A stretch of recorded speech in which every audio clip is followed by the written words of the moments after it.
I want to take you back to January 1st, 2011. It was right after the Christmas vacation. I was on at Fox News, and the first show back from that break, I tried to give you a hint of what the future had in store for me. I said these words: there's a new attitude. It's a new year. Today, this program begins a new chapter. I want you to stop watching this program. I want you to start using this program. Words are meaningless unless they affect you to change you and lead you to action. I said that at the time because I was sick and tired of pointing out the problems and then waiting around for someone else in Washington to pick up the torch and lead the charge. But also because at that time I was trying to send you a signal that I was leaving Fox. I knew the answer. I had known it for a while, and the answer was you. I had known it for a long time, but I didn't know what to do with that answer. It's why a year before we changed our radio theme to include the words, "You will be the key." I knew I had to launch this network, and I promised you from the beginning that GBTV would not just be another network, it will be a verb from one of our first episodes. It is historic because you are in charge. I want you to look at this one last piece right here on the big blue wall. I've told my staff GBTV is not a noun, it's a verb. No couch potatoes allowed. You stop in, you read, you learn, you laugh, you speak out, but mainly you stand. This is when we were explaining what was coming to this network. This network should inform you and entertain as well. But primarily, GBTV and The Blaze and everything else we do was created to be a catalyst for action. Any other result, we could get record profits, we could have new innovations, we could have huge ratings, but they're meaningless, quite honestly, if GBTV fails to trigger a national movement to make not necessarily the world a better place, but ourselves better. Now, progressives have been trying to dismantle this country for about 100 years, and they have a 100-year start on us. Their infrastructure is so deep, so profound, that quite honestly, it has profoundly affected society. It's quite honestly bummed me out a few times. I'd be like, holy cow, there's no way to beat this. We are, on the other hand, the non-progressives, just starting to break ground. We're just starting to put shovels into the ground. The Tea Party has made amazing progress. But this is a monumental task. To be brutally honest with you, at times I have had great moments, especially lately, of real self-doubt. I feel, I'm projecting on you, I feel that maybe some feel that I have let you down. Because we're moving, it seems to me, a snail's pace. But this is as fast as we can move. I mean, I think at night, does this even work? Will it work? Can we do it? Do we even have enough time to do these things? But I have to tell you, more and more lately, as much as the doubt that I have had, I also have great hope. Hope and faith. Faith in divine providence, but also in you. I see what has already happened. I've seen the steps that you've already taken to mobilize. I've seen what you're about to do in Wisconsin tomorrow. I met so many people in the past who get it. They get that it's something bigger than just this election. That's the secret. We have to be bigger than just this election because the problem runs much deeper than Obama. It is the entire American system. And no, I take that back. It's the entire global system now. It's been corrupted, and we have to start the process of rebooting, getting it back to original condition. But when you do that, restoration, ooh, that's a long, lengthy, difficult process that you have to prepare for. Like I said, it seems to me at times that we're moving at a snail's pace, but the reality is we're moving at light speed. Everything that goes into repairing all the damage by progressives in the last 100 years is daunting, to say the least. I want to give you a little bit of perspective on the structure that we are trying to build.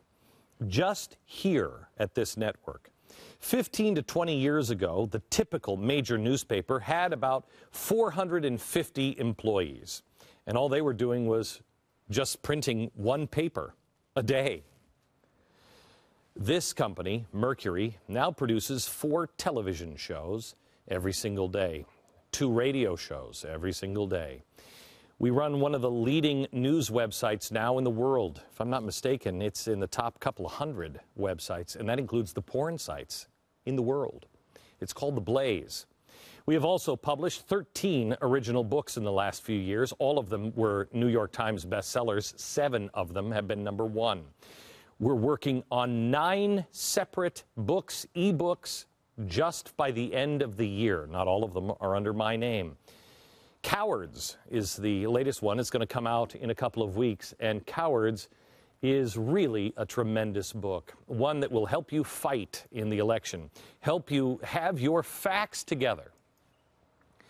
Let's put it this way, just on the book front, we're killing a lot of trees, and it doesn't make me go boo-hoo. We've also created a new marketplace for the entrepreneur, because creativity, creation is important if we're going to restore. This is the marketplace from markdown.com. We also tour the country doing stage shows to get the message out that way. We have put on massive events at major venues here and now internationally, from Restoring Honor to Restoring Courage and now Restoring Love at Cowboy Stadium. Ooh, that's not daunting. Oh, and I almost forgot.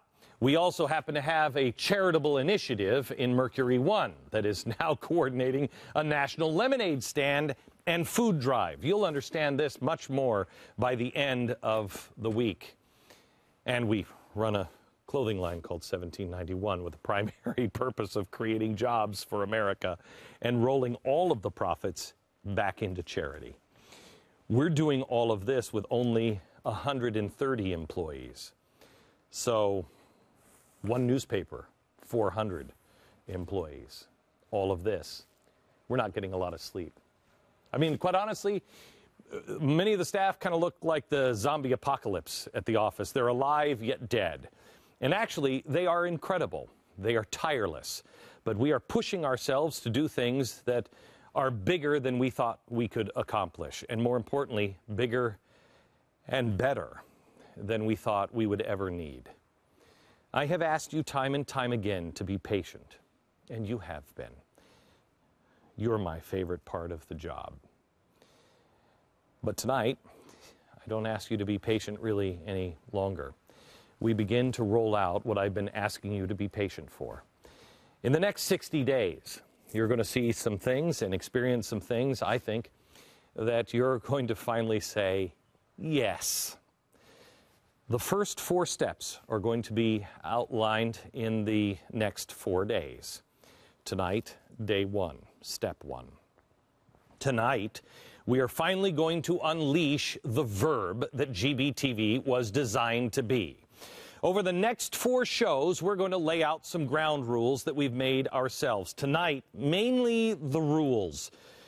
And they are important, but you will only understand them once you see Thursday's show. We're going to be covering 1 step each day, and here they are in reverse order. On Thursday, create. This day is all about changing the culture. We have to be creators, not just consumers and not just entrepreneurs.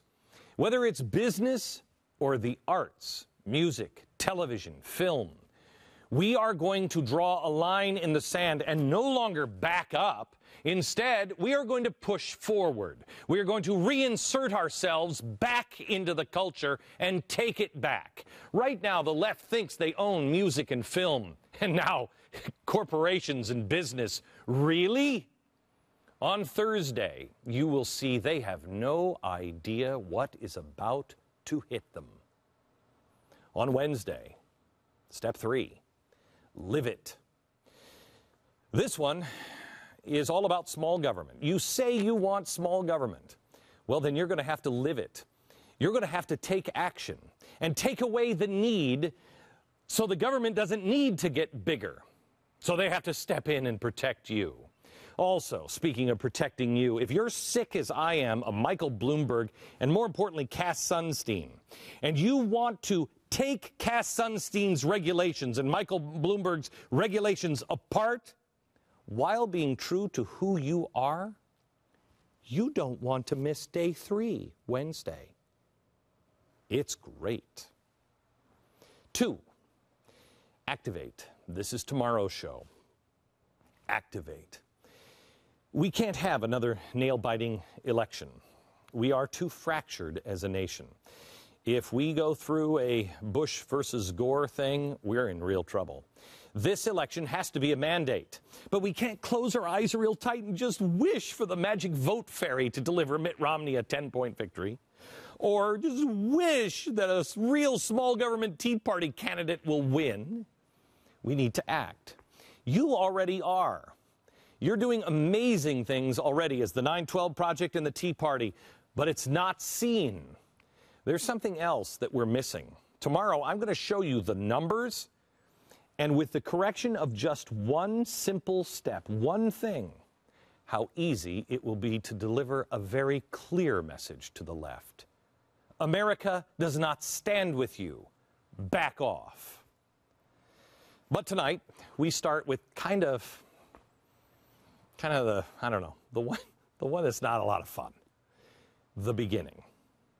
Tonight we're going to look at step 1, commit.